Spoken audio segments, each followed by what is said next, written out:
Hey everybody, we just saw Star Trek Beyond something or other. The Nebula? Yeah, okay, oh, nice. And, so we're basically straight out of the theater, quick stop in Target looking for toys, no joy, did our non-spoiler video, and now we are here to talk all these spoilers. So this is going to be our spoiler video, so you are being warned right now. Spoilers, spoilers, spoilers, spoilers, spoilers. So, you got your chance. If you want to see a non-spoiler review, something's in the description below, or popping up right about now. You can click on, check that out, and then come on back and geek out with us once you've seen the movie. Or if you don't care about all that, you can just come right on in. Right? All right, cool. You've been warned. Moving on. Spoilers. So Khan kills Kirk. No, oh, wait, no. No.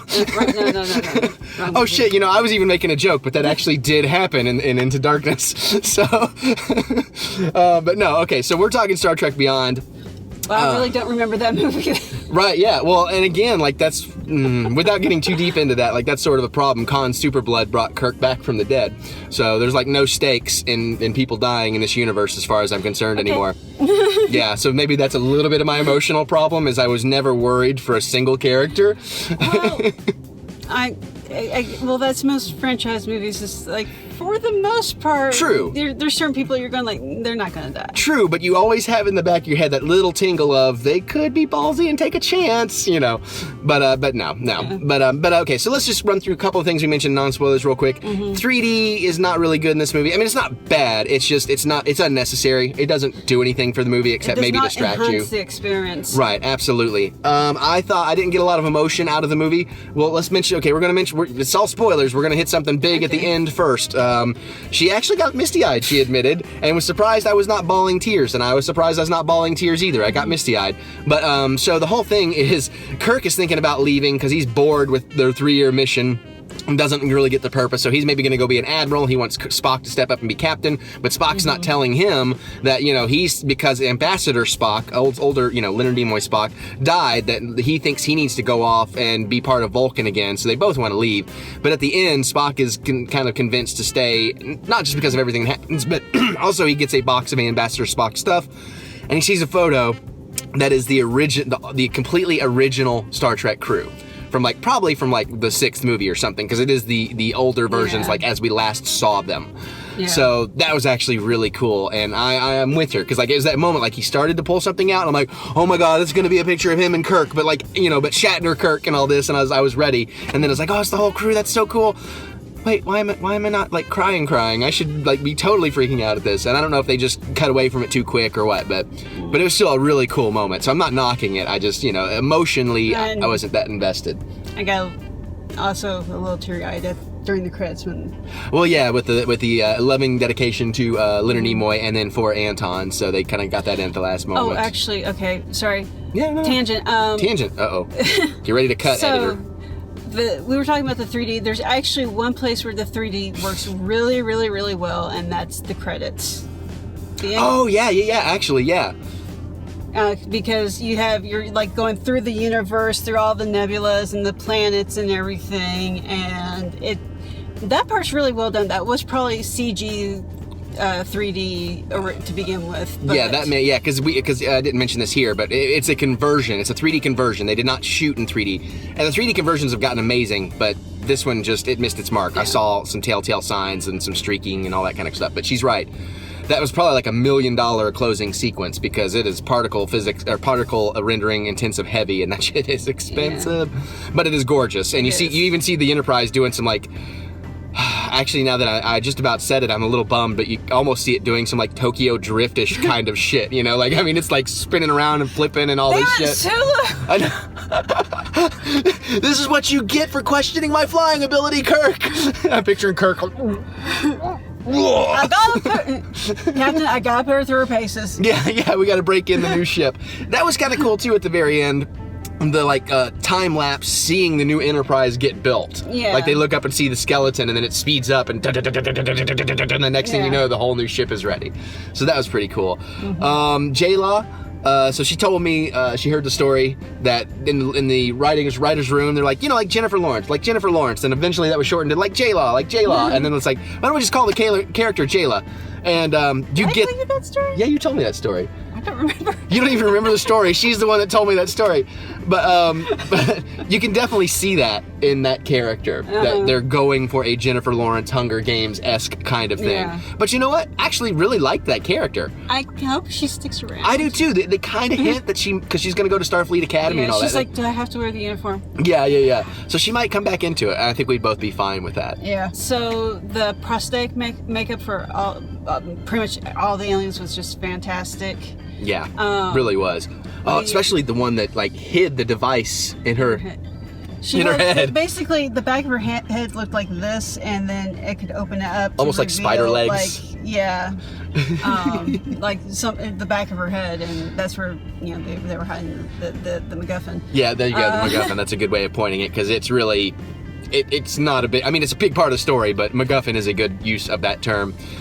Although she did get up kind of easy because Idris Elba was like sucking the life force out of Sulu in the camp, the detention camp. So it's like, you found the best hiding place for it. Unfortunately, the hiding place has a conscience. Yeah.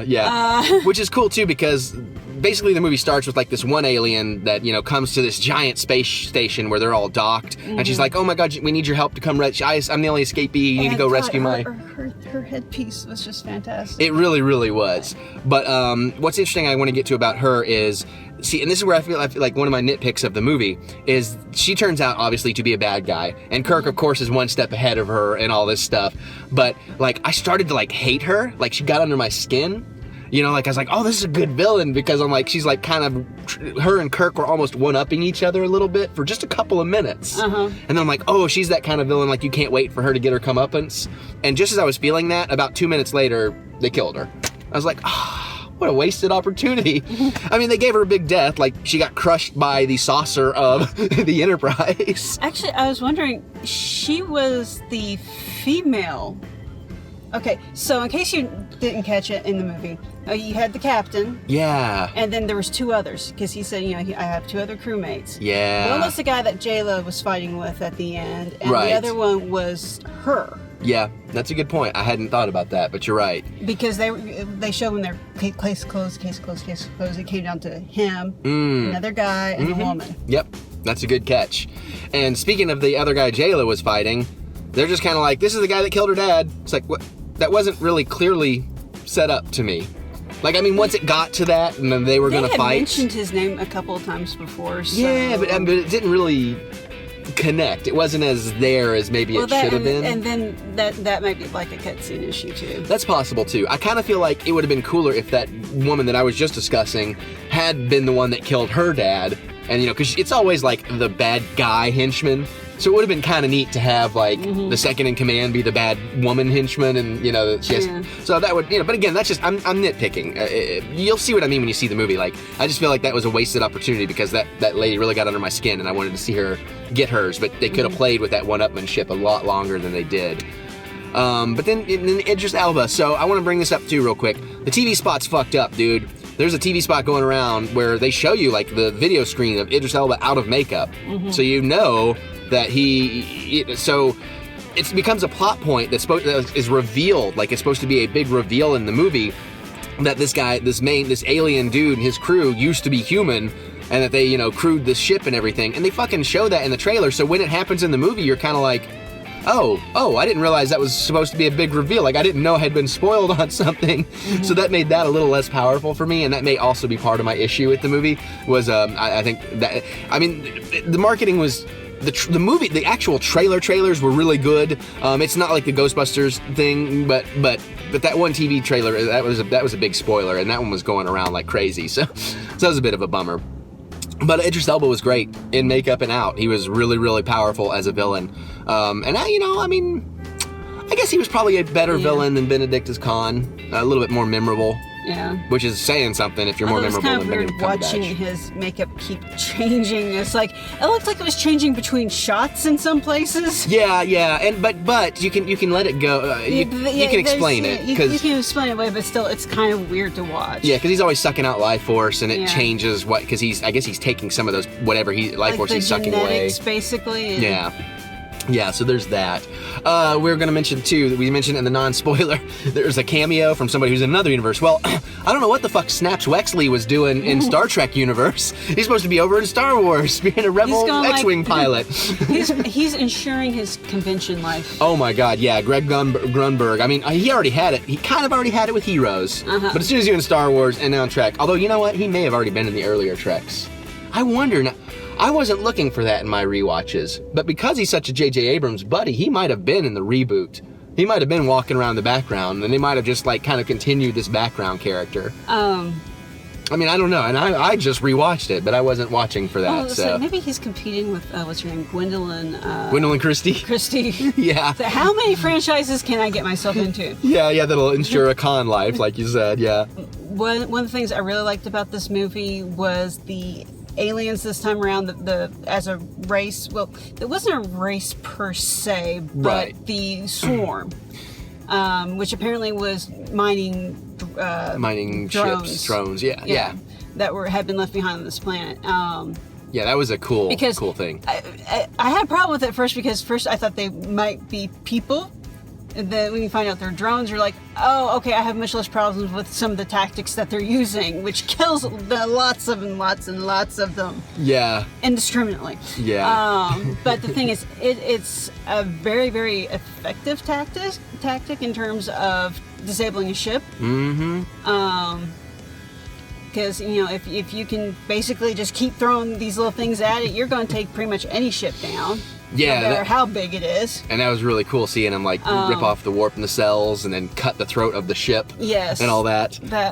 I really enjoyed those. Those were very innovative tactics. Yeah, and it was a really cool nod to Next Generation that I don't think they ever did in the originals. That the actual saucer could separate. It was designed on the Enterprise to separate from the rest of the ship. Yeah, because I don't think that was ever a thing in the classic. Well, that.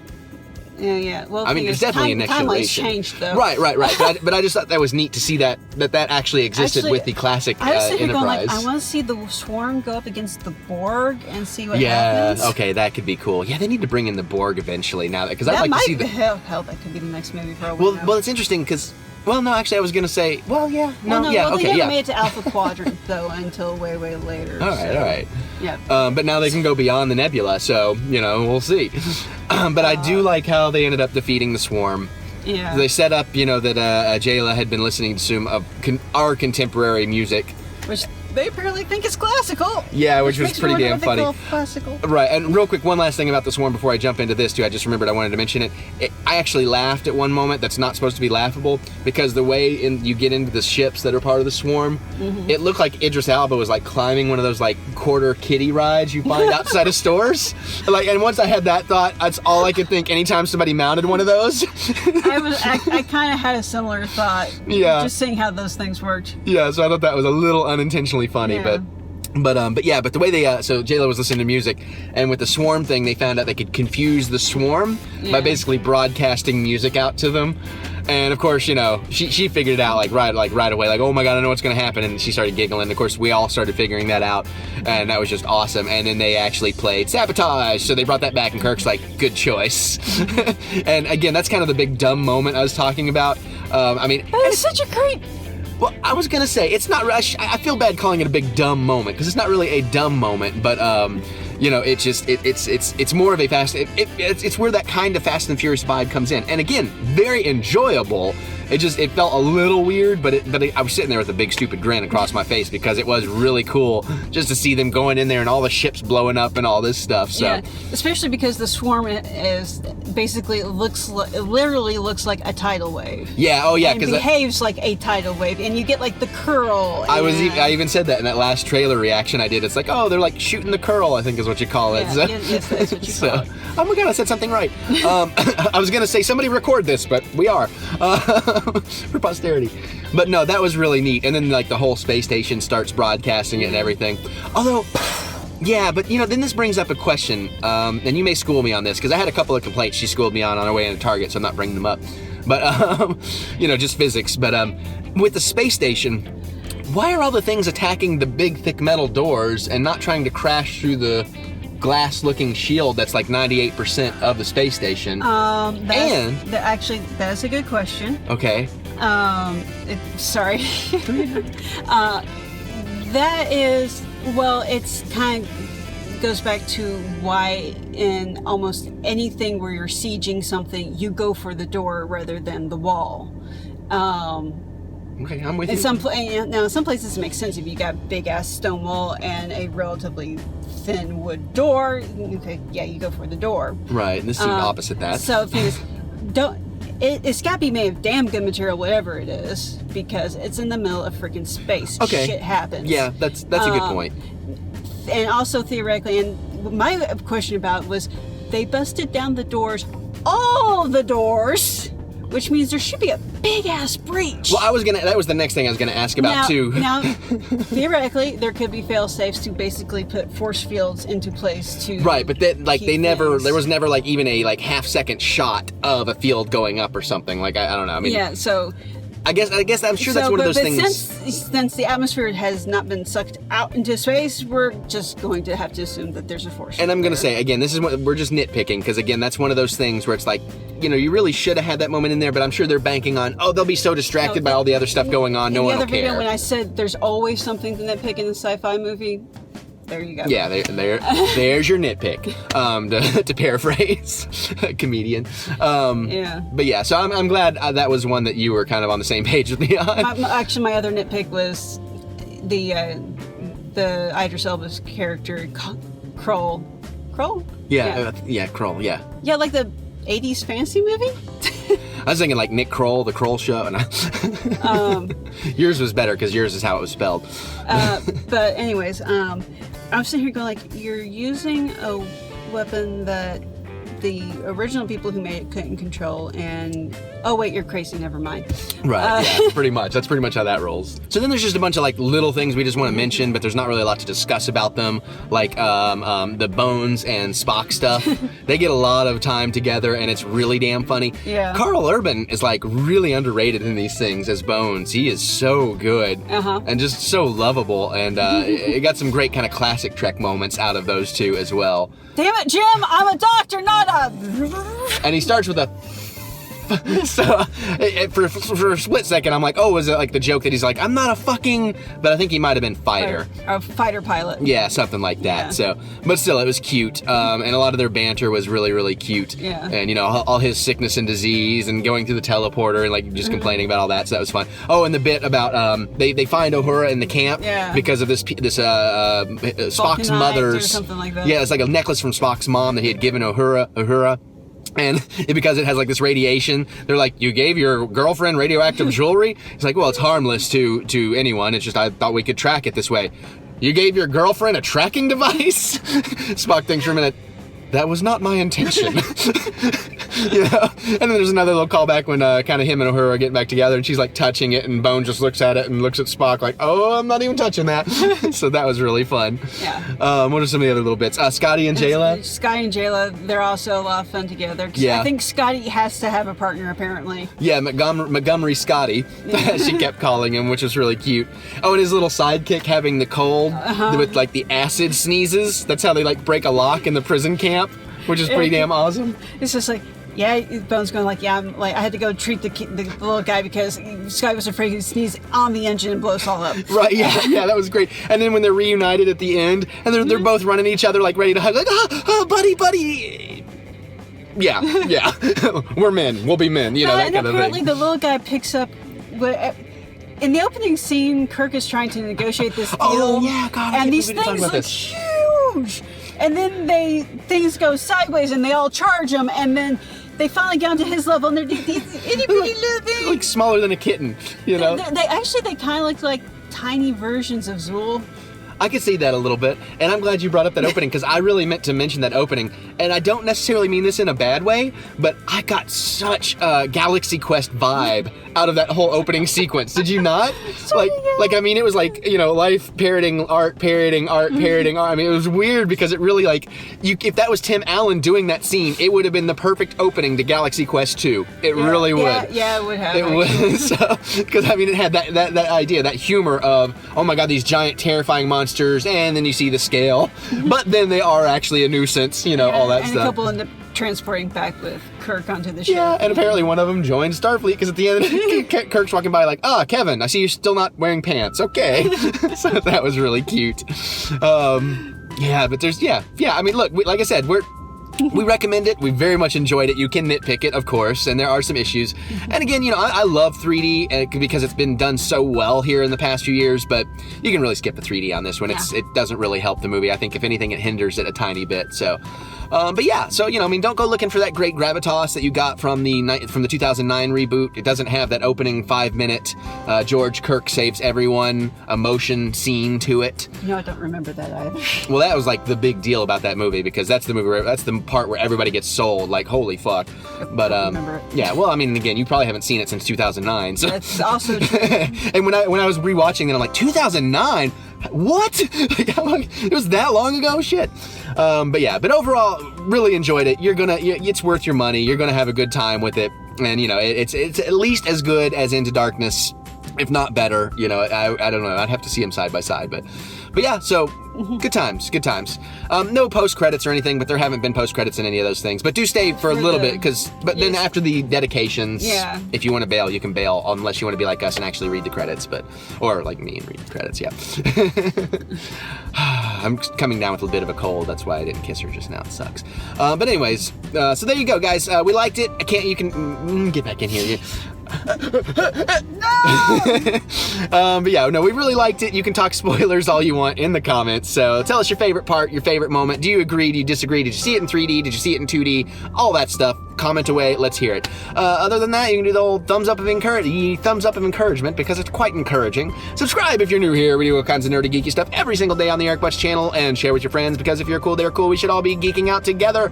And of course, if you want to support this channel, help it grow a little bit faster, or you just want more, you're not getting enough, check out the link to Patreon down in the description below. You might like what you find there, you might not. Either way, it's all good.